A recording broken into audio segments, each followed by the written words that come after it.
সম্মানিত আমার চ্যানেলের ভাই ও বোনেরা, আসসালামু আলাইকুম ওয়া রাহমাতুল্লাহ। সবাই কেমন আছেন? আশা করি সকলেই ভালো আছেন। আপনাদের কাছে আমার একটি অনুরোধ, আপনি যখন আমার ভিডিওটি ক্লিক করেছেন তখন সম্পূর্ণ ভিডিওটি দেখে যাবেন। হয়তোবা হতে পারে এই ভিডিওটা আপনার হেদায়েতের কারণ। তো চলুন শুরু করা যাক। আজ আমরা এমন একটি মারাত্মক বিষয়ে কথা বলবো যা আমাদের সমস্ত নেক আমলকে নষ্ট করে দিতে পারে, আর তা হলো রিয়াকারী বা লোক দেখানো ইবাদত। নবী করিম ইবনে মাজার এক হাদিসে সাহাবাদের জিজ্ঞাসা করেছিলেন, আমি কি তোমাদেরকে এমন একটি বিষয় সম্পর্কে সতর্ক করব না যার ভয় আমার কাছে দাজ্জালের ফিতনার চেয়েও বেশি? তিনি বললেন, তা হলো গোপন শিরিক। এই গোপন শিরকি হলো রিয়াকারী।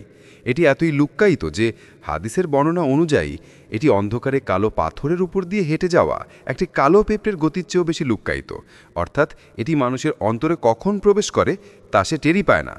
যখন একজন ব্যক্তি ইবাদতে দাঁড়ায় এবং মানুষকে মুগ্ধ করার জন্য তার নামাজকে সুন্দর করে, তখন বুঝতে হবে যে রিয়া ঢুকে গেছে। আল্লাহ সুবহানাহু ওয়া তাআলা কুরআনে এই শ্রেণীর লোকদের সম্পর্কে বলেছেন, যারা নামাজের জন্য আলস্যভাবে আসে এবং লোক দেখানোর জন্য সালাত আদায় করে।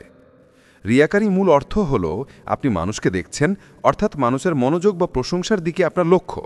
আপনি হয়তো কোনো বাগানে একা নামাজ পড়ছেন, কিন্তু আপনার মনের মধ্যে এই চিন্তা আসছে যে যদি কেউ আমাকে দেখে তবে সে আমাকে ভালো ভাববে। এই সচেতনতা যখন আপনার ইবাদতের মূল চালিকা শক্তি হয়ে দাঁড়ায়, তখনই তার রিয়াকারীর মধ্যে গণ্য হয়। রিয়া বিভিন্ন রূপে আসতে পারে। উদাহরণস্বরূপ, কেউ যদি শুধু প্রশংসা বা বাহবা পাওয়ার জন্য কোরআন তিলাওয়াত করে তাহলে তা রিয়া। কেউ যদি শুধু লাইক, কমেন্ট বা জনপ্রিয়তার জন্য দিনের দাওয়াত ও তাবলিগে অংশগ্রহণ করে তাও রিয়া। কেউ যদি লোকে তাকে দানশীল বলবে এই আশা আল্লাহর পথে মাল খরচ করে, এটিও রিয়া। এমনকি কেউ যদি শুধু মানুষকে দেখানোর জন্য সবসময় হাতে তসবিহ নিয়ে ঘুরে বেড়ায় বা খুব সাধারণ বেশভূষা গ্রহণ করে যে লোকে তাকে নেককার বলবে, সেটিও রিয়া। মূল কথা হলো ইবাদতটি আল্লাহর জন্য খাঁটি হওয়া চাই। অন্যদিকে খেলাধুলা বা বিতর্ক প্রতিযোগিতার মতো দুনিয়াবি বিষয় প্রতিযোগিতা করা রিয়ার অন্তর্ভুক্ত নয়। রিয়া শুধু তখনই হয় যখন দিনই কাজের পেছনে নিয়ত আল্লাহর জন্য না হয়ে মানুষের জন্য হয়। এটি আসল সমস্যা। আল্লাহর কাছে আমাদের কোনো আমল কবুল হওয়ার জন্য 3টি মৌলিক শর্ত পূরণ করতে হয়। 1. ঈমানের অবস্থায় থাকা, 2. কাজটি শরিয়ত অনুযায়ী হওয়া, আর 3. নিয়তকে সঠিক ও খাঁটি করা। সহিহ বুখারীর প্রথম হাদিসে রাসূল সাল্লাল্লাহু আলাইহি ওয়াসাল্লাম ইরশাদ করেছেন, সমস্ত আমল নিয়তের উপর নির্ভরশীল। তাই নিয়ত ঠিক থাকতে হবে এবং আপনি যা করছেন তা শরিয়ত অনুযায়ী হতে হবে। আপনার ভেতরে রিয়াকারী প্রবেশ করছে কিনা তা বোঝার জন্য 2টি লক্ষণ মনে রাখবেন। 1. যখন আপনি একা থাকেন তখন নেক আমল করার ক্ষেত্রে আপনি আলস্য অনুভব করেন। 2. যখন মানুষ আপনার নেক কাজের জন্য প্রশংসা করে তখন সেই কাজগুলো আপনি বাড়িয়ে দেন, আর যখন প্রশংসা না মেলে তখন সেই আমলটি ছেড়ে দেন।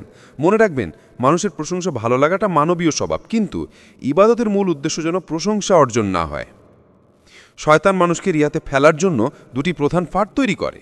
1. আমলে রিয়া ঢুকিয়ে দেওয়া এবং 2. রিয়ার ভয়ে নেক আমল করাই ছেড়ে দেওয়া। দ্বিতীয় ফাঁদে কখনই পড়বেন না।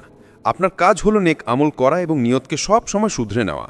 বারবার সচেতনভাবে চিন্তা করুন, এই কাজটি কি আমি শুধু আল্লাহর জন্য করছি নাকি অন্য কোনো মানুষের মতামতের জন্য। একটি বিশেষ প্রকারের রিয়া বা লোক দেখানো কাজ আমাদের জন্য জরুরি। তা হলো নিজের গুনাহ গোপন রাখা। কেউ যদি আপনাকে আপনার গুনাহ সম্পর্কে জিজ্ঞাসা করে তবে তা অকপটে স্বীকার না করাই উচিত, কারণ গুনাহকে প্রচার করা দ্বীনের নীতির পরিপন্থী। যে ব্যক্তি নিজের গুনাহের উপর পর্দা রাখে, আল্লাহও তার উপর পর্দা দেন। আপনি গুনাহ গোপন রাখছেন এই কারণে নয় যে আপনি খুব একটা পবিত্র সাজতে চান, বরং এই কারণে যে আপনার গুনাহ প্রচার হলে সমাজে সেই গুনাহ সাধারণ হয়ে যাবে। নবী করিম সাল্লাল্লাহু আলাইহি ওয়াসাল্লাম সব প্রকার ছোট বড় শিরক থেকে বাঁচার জন্য একটি বিশেষ দোয়া শিখিয়েছেন, যা আপনার দৈনন্দিন জীবনে অবশ্যই যোগ করুন। আল্লাহুম্মা ইন্নী আউযু বিকা আন উশরিকা বিকা ওয়া আনা আলামু ওয়া আস্তাগফিরুকা লিমা লা আলাম। অর্থাৎ, হে আল্লাহ, আমি সজ্ঞানে আপনার সাথে শিরিক করা থেকে আপনার আশ্রয় চাই, আর যা আমি অজ্ঞতাবশত করে ফেলি তার জন্য আপনার কাছে ক্ষমা চাই। আজকের এই আলোচনা যদি আপনাদের ভালো লেগে থাকে এবং আপনারা যদি উপকৃত হন, তাহলে অবশ্যই আমাদের এই চ্যানেলটি সাবস্ক্রাইব করবেন, ভিডিওতে একটি লাইক দেবেন এবং কমেন্ট করে আপনার মতামত জানাবেন।